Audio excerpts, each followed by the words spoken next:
benda bermassa A bergerak sepanjang sumbu X positif dengan kelajuan konstan V0A dan menumbuk benda bermassa MB dalam keadaan diam.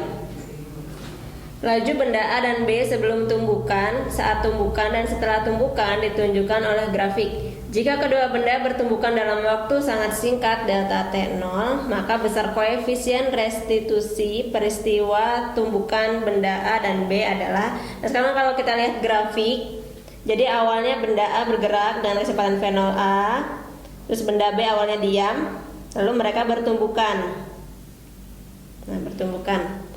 Nah, setelah bertumbukan, kecepatan mereka menjadi satu. Ini adalah ciri-ciri dari tumbukan tidak lenting sama sekali. Tumbukan tidak lenting sama sekali. Nah, kalau tidak lenting sama sekali, berarti kan kita tahu bahwa ciri-cirinya adalah dia memiliki koefisien restitusi atau E sama dengan 0. Ya udah, berarti jelas bahwa soal nomor 6 ini jawaban yang paling tepat adalah yang E sama dengan 0 ya. Gampang banget kan? Oke, sekarang kita lanjut ke nomor 7. Jadi nomor 7 ada truk gandeng. Truk gandeng adalah salah satu jenis kendaraan bermotor yang digunakan untuk mengangkut barang dari satu tempat ke tempat yang lain. Bak belakang digandengkan dengan batang besi agar bak tidak lepas. Andaikan antara bak dan jalan tidak ada gaya gesek besar, kita garis bawahi dulu ya, tidak ada gaya gesek besar tegangan pada batang ketika truk gandeng yang membawa beban 7 ton pada masing-masing bak adalah, oke, kita gambar aja. Misalkan truknya kotak gini ya, terus ada batang, terus ini bagian depan truknya. Nah, berarti kalau kita acuannya adalah bak yang belakang ini, bak yang nomor 1 ini, berarti kan dia akan mengalami tegangan, gaya tegangan arahnya ke kanan. Nah, berarti kan kalau misalkan kita pakai hukum 2 Newton, sigma Fx sama dengan 0, karena di sini asumsinya adalah benda bergerak dengan kecepatan konstan, karena tidak diketahui informasi lebih lanjutnya. Jadi kita asumsikan bahwa si truk ini bergerak dengan kecepatan konstan, berarti kan sigma Fx sama dengan 0. Nah, dari sini berarti kan gaya-gaya yang ada pada sumbu X hanya gaya tegangan tali saja, tegangan batang, gaya tegangan saja. Berarti kan gaya ke kiri nggak ada, karena tadi kata soalnya tidak ada gaya gesek. Berarti dari sini ya kita tahu bahwa berarti gaya tegangannya sama dengan 0, karena nggak ada gaya lain yang berada di sumbu X ya kan. Berarti untuk nomor 7 ini jawaban yang tepat adalah yang E gitu. Gampang, Pak. Oke, sekarang kita next ke nomor 8 tentang elastisitas. Jadi nomor 8 ini ada soal selang yang terbuat dari bahan elastik memiliki panjang 1 meter. Jari-jari rongga selang itu 1 cm. Tetapan elastik selang itu 0,6 Newton per meter.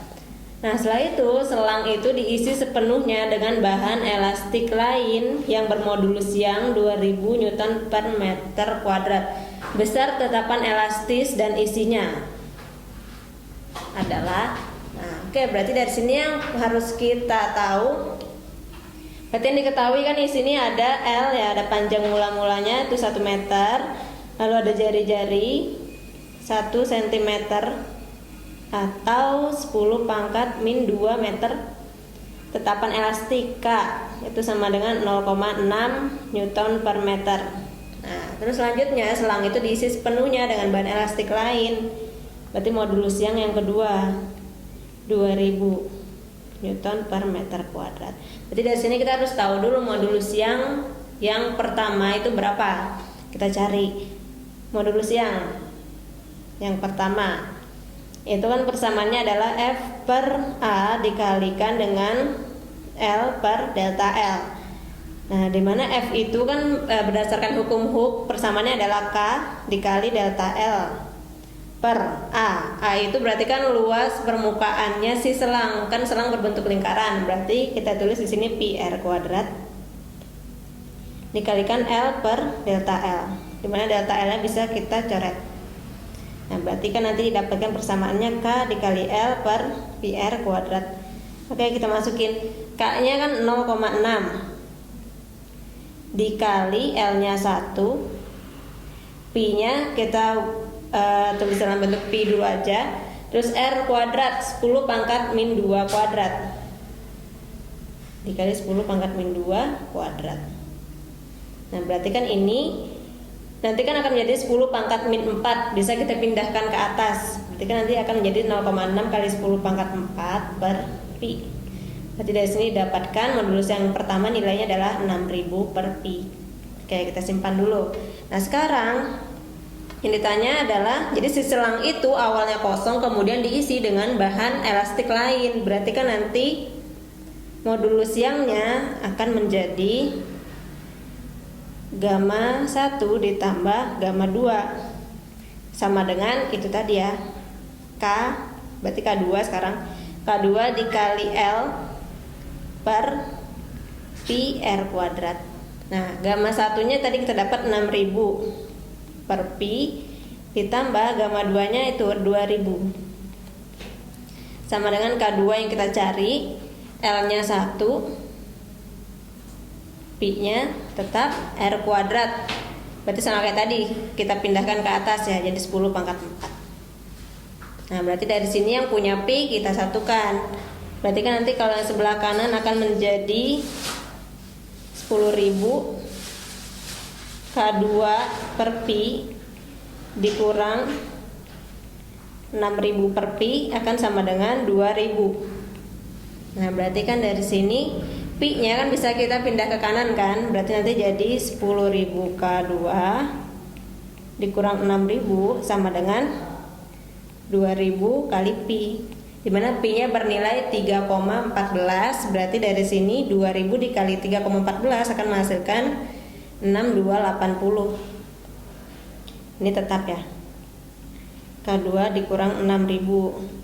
Nah, berarti dari sini didapatkan 10.000 K2 nanti akan sama dengan 6280 ditambah 6000, berarti kan 12.280.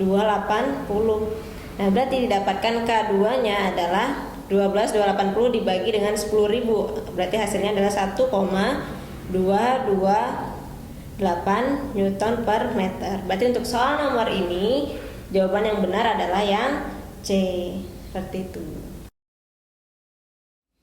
Oke, berikutnya kita lanjut ke nomor 9 tentang fluida. Jadi nomor 9, ada suatu benda terapung di atas permukaan air yang berlapiskan minyak dengan 60% volume benda berada di dalam air, 30% di dalam minyak, dan sisanya berada di atas permukaan minyak. Jadi kalau kita gambarkan, nah, misalnya di sini ada suatu wadah, lalu ada yang atas minyak, terus yang bawah air. Misalnya minyak warna merah ya. Oke, terus katanya ada benda terapung. Nah, dimana ini yang di dalam air itu 60%, terus yang di dalam minyak itu 30%, sisanya di atas permukaan air. Nah, selanjutnya nanti ketahui jika massa jenis minyak dan air masing-masing adalah 0,8, jadi ada rho-nya si minyak itu 0,8 gram per centimeter kubik, lalu ada rho-nya air 1 gram per centimeter kubik, maka massa jenis benda tersebut adalah, nah ini akan berlaku apa, hukum Archimedes, di mana rho kali, ini rho-nya benda ya, rho-nya benda dikalikan G dikali volumenya benda itu akan sama dengan rho minyak dikali G dikali volume benda yang tercelup di minyak TM ditambah rho-nya air dikali G dikali volume benda yang tercelup di air. Nah, berarti dari sini yang sama kan G-nya bisa kita coret. G-nya kita coret. Oke, terus kita masukkan. Yang dicari adalah rho B.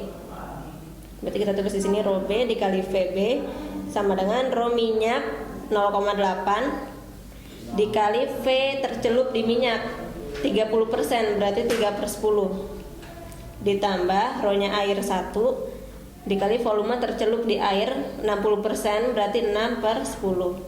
Nah dari sini bisa 3/10 VB, berarti kan ya 3/10 nya ini juga VB, 6/10 nya VB. Nah dari sini kan si VB nya bisa kita coret. Nah untuk selanjutnya ya udah kita kerjain. Di sini jadi 20, ini kan 0,8 sama aja 8/10, berarti kalau dikali 3/10 jadi 24/10 per 100 ditambah 6/10. Nah ini kalau kita kerjakan sama-sama dibagi 100, nanti di sini akan dapat 24 ditambah 60. Nah didapatkan 84/100. Ini tadi di sini rho B ya. Berarti dari sini rho B-nya atau massa jenis si benda didapatkan adalah 0,84 gram per centimeter kuadrat. Jadi untuk soal nomor ini jawaban yang benar adalah yang E. Oke, gampang banget. Oke, kita lanjut ya. Untuk nomor 10 ini tentang bunyi. Ini soal favorit kalian nih.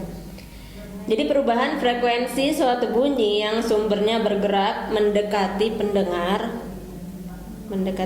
diketahui 1% dari frekuensi awalnya.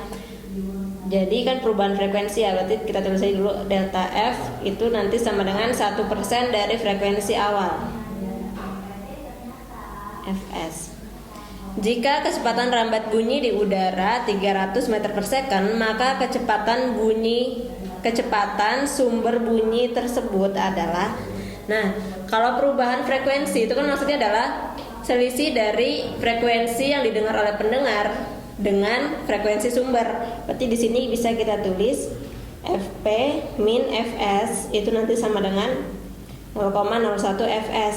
Berarti dari sini kita dapatkan bahwa F-nya si pendengar itu nanti sama dengan 0,01 ditambah 1, jadi 1,01 Fs.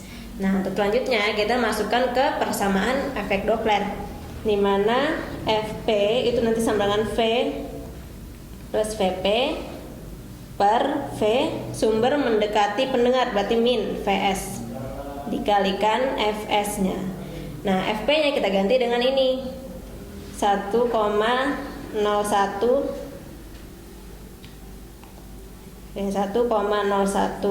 Fs sama dengan V-nya tadi katanya 300 ditambah Vp pendengarnya kan dianggap diam ya, berarti 0 per 340 dikurang Vs-nya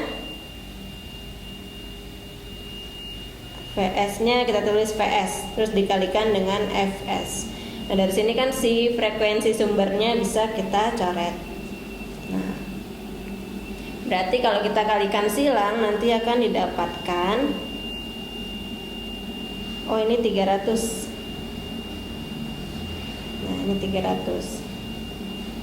Oke, 300 dikali 1,01 nanti akan menghasilkan 303. Ya kan 101 per 100 dikali 300 dapatkan 303.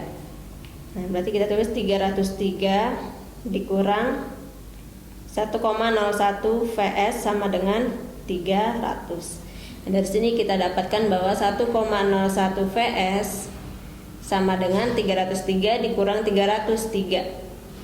Berarti didapatkan kecepatan si sumber bunyinya adalah 3 per 1,01 atau sama dengan 2,97 meter per second. Jadi untuk soal nomor ini jawaban yang benar adalah yang D. Oke, gampang ya.